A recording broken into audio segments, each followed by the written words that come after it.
অস্ট্রেলিয়ার পশ্চিমাঞ্চলের জিওগ্রাফ বে উপকূলে সমুদ্রে ভেসে থাকা মা ও দুই ভাই বোনকে উদ্ধার করতে সাহসিকতার অনন্য দৃষ্টান্ত স্থাপন করেছে এক কিশোর। প্রবল বাতাস ও ঢেউয়ের মধ্যে প্রায় 4 কিলোমিটার সাঁতরে সমুদ্রে ভেসে থাকা পুরো পরিবারকে কিভাবে বাঁচালো মাত্র 13 বছর বয়সী কিশোর। পুলিশ জানায়, গেল শুক্রবার বিকেলে ওই পরিবারটি জিওগ্রাফ বেতে প্যাডেলবোর্ড ও কায়াকিং করছিল। এ সময় হঠাৎ বাতাসের গতি বেড়ে গেলে তাদের ভাসমান যানগুলো দিক বদলে গভীর সমুদ্রে চলে যায়। তবে কিছু দূর যাওয়ার পর কায়াকে পানি ঢুকে পড়লে সে সাঁতরে বাকি পথ পাড়ি দেয়। ন্যাচারালিস্ট ভলেন্টিয়ার মেরিন রেস্কিউ গ্রুপের কমান্ডার পল ব্রেসল্যান্ড ঘটনাকে অসাধারণ সাহসিকতা বলে উল্লেখ করেছেন।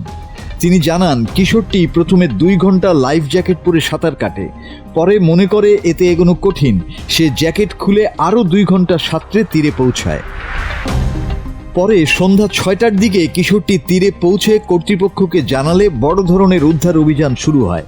প্রায় 8:30টার দিকে উদ্ধারকারী হেলিকপ্টার তার 47 বছর বয়সী মা ও 12 বছরের ভাই ও 8 বছরের বোনকে প্রায় 14 কিলোমিটার দূরে একটি প্যাডেলবোর্ড আঁকড়ে ধরে থাকতে দেখে।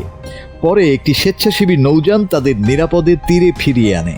পুলিশের জ্যেষ্ঠ কর্মকর্তা জেমস ব্র্যাডলি বলেন, সমুদ্রের পরিস্থিতি কত দ্রুত বদলে যেতে পারে এ ঘটনা তার বড় উদাহরণ।